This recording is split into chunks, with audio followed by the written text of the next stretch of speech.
Two MU students are fed up with how the university is using its resources. Good evening, everyone. I'm Jim Reek. And I'm Amber Smith. Now they're calling for both the student community and residents of Missouri to stand up and push for change. KOMU8's Morgan Young reports the letter denouncing MU sustainability practices that's gained national attention, but not the result of MU. KOMU8 reached out to MU's sustainability department but did not get a response.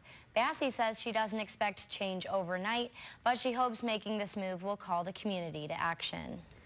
Jefferson City Police say they arrested two St. Louis teenagers involved in a Saturday afternoon shooting that wounded 3 people. 18-year-old Jordan Willis and 17-year-old Corey Cotton were arrested for first-degree assault and unlawful use of a weapon.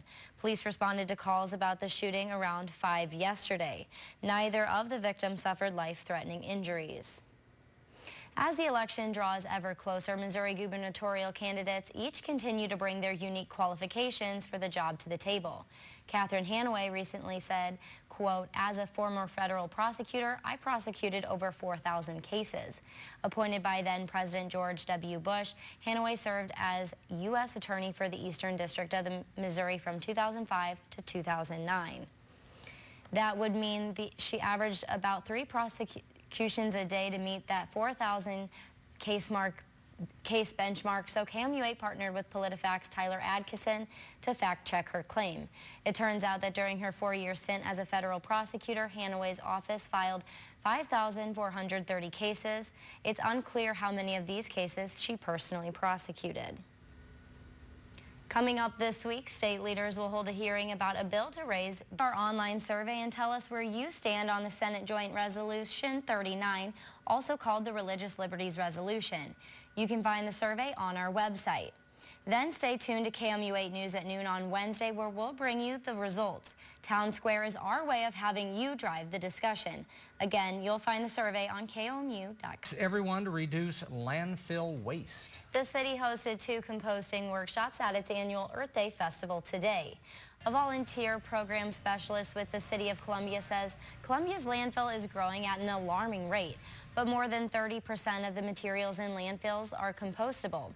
An Earth Day Festival coordinator says there were 229 booths today in total, and the main emphasis is to raise people's eco-awareness. I think it's really cool that people come out just to celebrate, the planet and trying to sustain life on the Earth. The City of Columbia will offer more composting workshops on May 7th, July 23rd, September 7th, and September 25th. Picture perfect this weekend, Kenton. It was pretty warm out there, Jim. Yeah. Definitely above average for this time of the year. Normally our high. National news, authorities in Ohio now say 8 family members were killed in a planned attack, but they're still looking for the suspect. NBC's Chris Pallone reports. Pike County, Ohio, a call for help just before 8 Friday morning. Please, you gotta come here. What's going on? There's blood all over the house. Soon, police would discover 8 people dead, all from the same extended family at 4 homes just miles apart. They say none committed suicide, so at least one killer must be on the loose. We do not know whether we're talking about one individual or 2 or 3 or more. We simply do not know that at this point. The victims, 7 adults and a boy, ranging from 16 to 44 years old. Some found in bed, suggesting they were shot execution style while they slept. 3 children survived, a toddler, a 6-month-old, and a newborn, 4 days old, found in the same room as his murdered mother. The family identified as the Rodens, well known in this rural part of Pike County. This community is heartbroken, shocked, wondering how could this possibly happen to us. Saturday, in a statement, surviving members of the Roden family asked for prayers and privacy. The Roden family would like to thank everyone for all the outpouring of prayers and support for their family. A Cincinnati businessman has put up a $25,000 reward to help identify the killer, as answers about these horrific murders remain hard to find. Chris Pallone, NBC News, New York.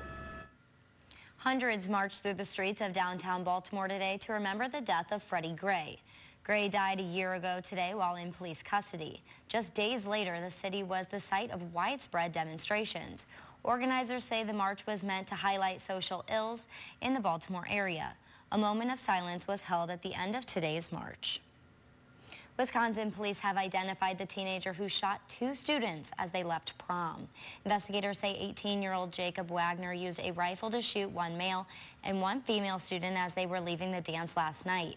An officer on the scene shot Wagner, who later died this morning. Police aren't saying if they believe Wagner singled out the victims. 4 federal law enforcement officers were shot and a motel burned down after an attempted arrest in Topeka. Officers were looking for a suspect at the Country Club Motel when someone opened fire, shooting 2 U.S. Marshals, an FBI agent, and another federal agent. None of the injuries were considered life-threatening. Around the same time, the motel caught on fire. Authorities say it's destroyed, but wouldn't confirm if the fire was set on purpose or if they found anybody inside. Firefighters are back at the scene of a 5-alarm fire that nearly destroyed a construction site in Arizona. Officials combed the site near Phoenix today, which was actually an apartment complex in progress. The blaze first broke out Saturday. More than 100 firefighters were sent to battle the flames. So far, there's no word on what caused it. A Michigan couple went on an unexpected detour on their way to church this morning. Take a look at the driver crashed his SUV into a backyard pool. The driver reportedly lost control of the car and went off the road before going into the pool. Both the driver and passenger were able to get out of the car while it was partially submerged. The homeowner who has the pool was out of town at the time of the crash. News Comcast plans to let many customers watch cable without using a cable box. Later this year, customers with a Roku TV or a 2016 Samsung Smart TV will be able to watch Comcast's programming through those devices. Customers who subscribe to Comcast TV service but get internet from a competitor will have to use a small device to hook that up to that service. Comcast plans to gradually expand the program. Hyatt hotels have a new perk for frequent guests. Gold Pass members will now get a 10% discount for booking rooms directly online.